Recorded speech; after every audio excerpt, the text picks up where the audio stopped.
Assalamualaikum warahmatullahi wabarakatuh. Selamat datang kembali di channel Masih Daily. Pada video kali ini kita akan membahas konsep dasar dari mata kuliah Pemikiran Modern dalam Islam. Oke, jadi pada video yang pertama ini saya akan menjelaskan bagaimana definisi atau pemaknaan dari pemikiran modern dalam Islam. Ya, karena ini adalah mata kuliah yang wajib diberikan kepada seluruh mahasiswa di kampus PTKI ya, di seluruh Indonesia. Nah, oke, kita awali dulu dari definisi ya, karena pemikiran modern dalam Islam ini terdiri atas beberapa kata-kata ya, terdiri atas beberapa rangkaian makna, maka kita harus pecah satu persatu dulu, yaitu mulai dari pemikiran ya. Pemikiran itu merupakan sebuah proses, cara ya, atau perbuatan berpikir kan begitu. Jadi secara etimologis, pemikiran itu artinya proses, cara, atau perbuatan memikir. Sedangkan modern itu sendiri adalah terbaru, mutakhir, dan juga sikap atau cara berpikir yang sesuai dengan tuntutan zaman. Ya, itu kalau kita lihat dari KBBI itu seperti itu. Maka secara terminologis dalam konteks ini, pemikiran modern dalam Islam itu maksudnya ada ide-ide atau sejumlah gagasan dari para cendekiawan muslim atau juga para filsuf muslim yang coba dicurahkan begitu ya, sebagai wujud dari dialektika keislaman ya, tentunya dengan menyesuaikan ya perkembangan zaman dan juga problematika atau juga dinamika yang terjadi pada masa hidup dari cendekiawan muslim tersebut.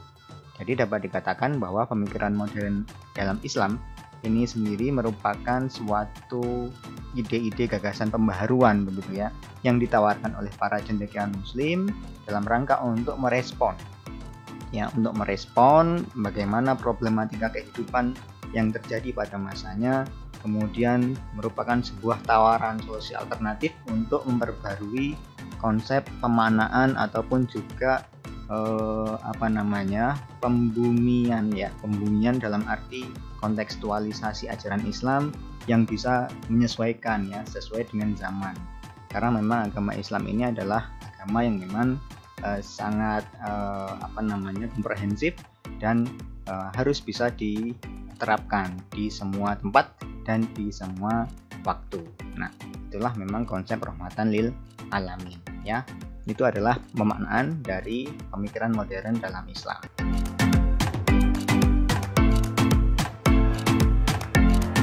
Nah, lalu mengapa bisa muncul pemikiran modern dalam Islam ini? Ya, kita perlu ketahui bersama sebenarnya ada beberapa faktor yang bisa kita klasifikasikan tentunya. Pertama adalah secara historis ya, faktor historis yang melatar belakangi kenapa pemikiran modern dalam Islam ini muncul. Kita bisa tarik ke belakang ya, adanya budaya taklid buta yang mulai berkembang ya, tentunya pada era-era dinasti Umayyah atau Abbasiyah ya. Ini mulai banyak berkembang budaya taklid buta karena sudah mulai muncul beberapa ritus keagamaan yang kemudian agak menyimpang begitu ya, sehingga ada kecenderungan untuk taklid buta kepada para ulama terdahulu. Nah, ini menyebabkan adanya stagnansi pemikiran di dalam kecenderungan umat Islam pada saat itu. Nah, kemudian di sisi lain juga muncul juga ini renaissance ya di dunia barat. Karena yang kita ketahui pada abad ke-14 sampai ke-15 ini bangsa barat menemukan titik baliknya ya, di mana mereka mengkaji kembali kajian-kajian filsafat yang kemudian diintegrasikan dengan kebutuhan kehidupan sehari-hari, maka muncullah renaissance itu. Nah, renaissance ini kemudian memunculkan perkembangan ilmu pengetahuan di dunia barat dengan sangat pesatnya ya, sehingga banyak bangsa lain yang kemudian iri ya, atau mengidolakan lah dalam tanda kutip, ini dalam arti yang positif ya, mengidolakan perkembangan peradaban di dunia barat. Dan ini tentu saja di sisi yang lain juga menonjolkan betapa terpuruknya umat Islam dan juga peradaban Islam secara umum di dunia Islam. Itu secara historis seperti itu. Kemudian faktor yang kedua adalah faktor filosofis religius ya.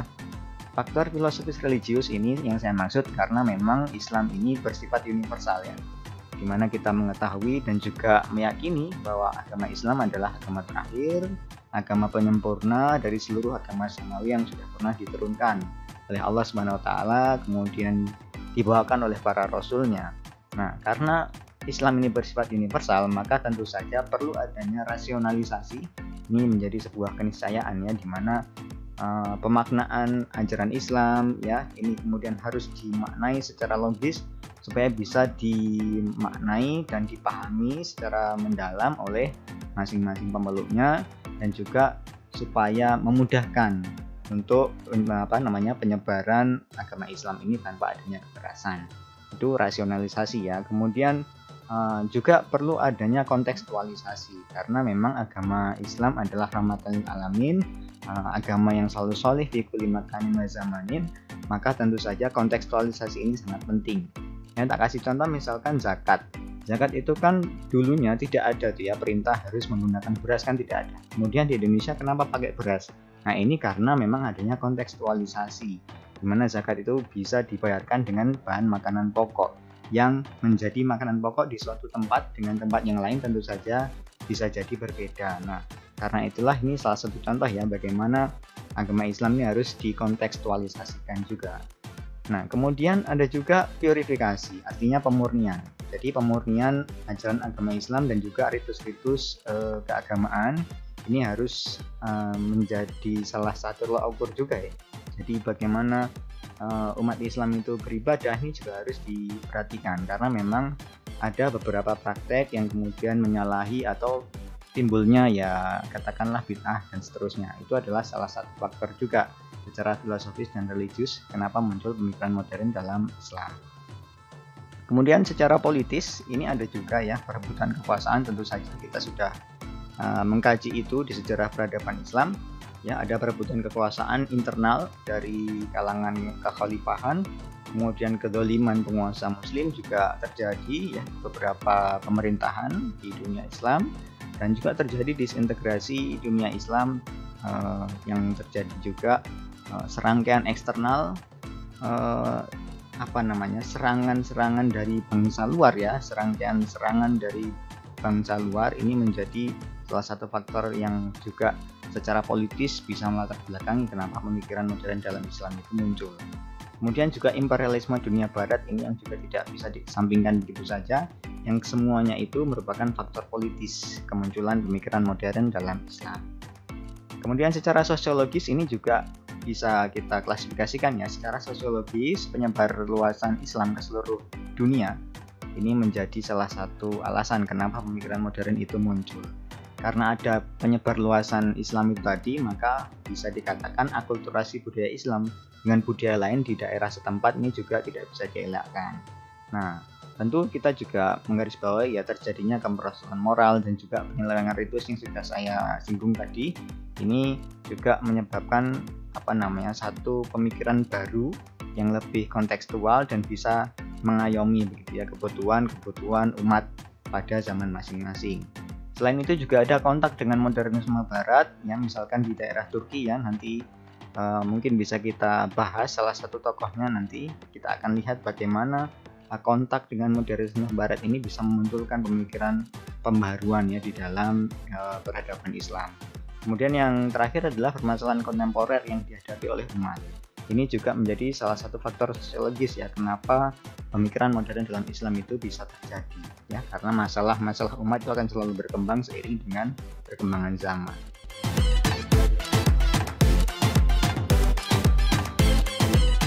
Dinamika pemikiran modern dalam Islam ini bisa kita kaji dari segi historis ya, tentu saja bisa kita klasifikasikan periode klasik misalnya sampai abad ke-11, kemudian periode pertengahan ini antara abad 11 sampai 16, kemudian periode kontemporer ini abad 18 sampai 20.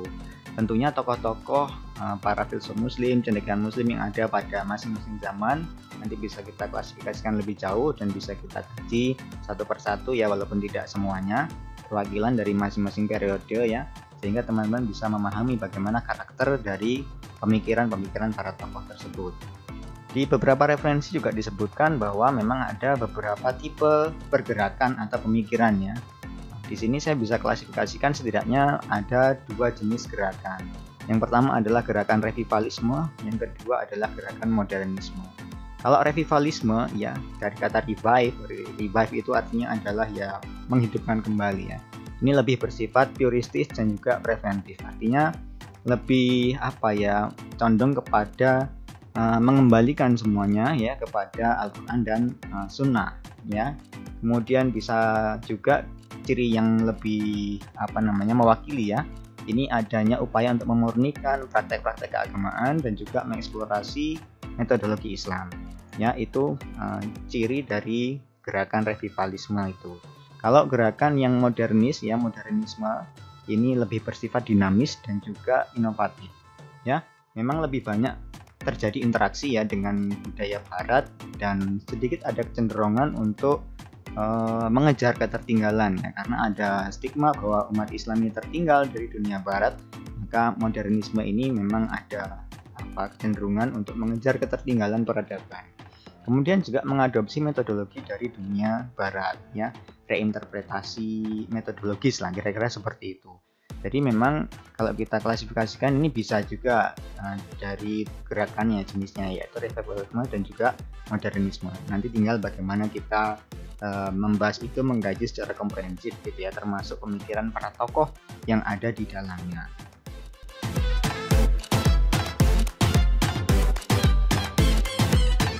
Oke, berikutnya adalah distingsi istilah yang mungkin kalian temui ya, yang kita temui di referensi terkait dengan pemikiran modern dalam Islam ya. Di dalam buku-buku pemikiran modern dalam Islam itu ada beberapa istilah yang mewakili istilah-istilah penting ya, kata kunci lah begitu, kata kunci yang sering muncul di referensi perkuliahan atau kajian pemikiran modern dalam Islam ini. Setidaknya saya menemukan ada 1, 2, 3, 4, 5, 6, 7. Ada 7 kata kunci yang mungkin nanti berulang-ulang kali kalian temukan ya. Yang pertama adalah purifikasi. Purifikasi itu sendiri dari kata pure ya, pure itu kan murni. Maka purifikasi itu artinya pemurnian. Pemurnian ini maksudnya kembali kepada inti ajaran. Sebagaimana yang sudah saya jelaskan tadi bahwa kembali kepada ajaran utama ya berarti Al-Qur'an dan Sunnah kan begitu. Itu verifikasi, kecenderungannya ke situ. Kemudian westernisasi ini artinya pembaratan ya, pembaratan artinya mengkiblat peradaban barat yang dianggap lebih maju ya, itu westernisasi.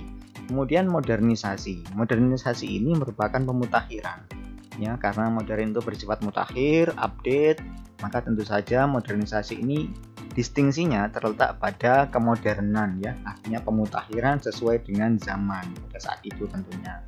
Kemudian ada tradisionalisasi.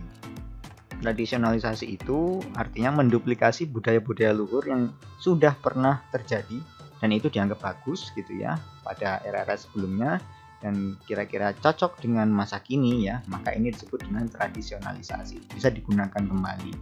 Kemudian kalau reformasi ya, reformasi nanti juga sering kalian temukan. Reformasi itu artinya perubahan yang drastis ya, atau dramatis. Maksudnya bagaimana? Ini ada upaya untuk membangun ulang, reform ya. Reform itu artinya ya membangun ulang. Artinya di sini juga ada perubahan yang signifikan antara sebelum terjadinya reformasi dan setelah terjadinya reformasi itu. Nah, kemudian juga ada istilah tajdid. Nah, tajdid itu artinya pembaruan juga. Tapi pembaruan di sini lebih dekat dengan makna-makna ya katakanlah dinamisasi begitu ya. Pembaruan yang tadi sama dengan modernisasi ya, update, tetapi ini lebih kepada dinamisasinya. Ada pergerakan yang dinamis begitu. Kemudian islah ini artinya perbaikan ya, fix and repair dalam bahasa kerennya. Maka beberapa istilah ini tentu kita harus mencermati ya distingsinya seperti apa supaya lebih mudah dipahami nanti dalam mengkaji perkuliahan atau kajian pemikiran modern dalam Islam ini. Oke, saya kira itu penjelasan singkat saya terkait dengan konsep dasar pemikiran modern dalam Islam. Kalau ada pertanyaan silahkan tanyakan di kolom komentar ya. Nanti kita diskusikan lebih lanjut di kelas online. Gitu. Tetap keren, tetap semangat, jaga selalu kesehatannya. Assalamualaikum warahmatullahi wabarakatuh.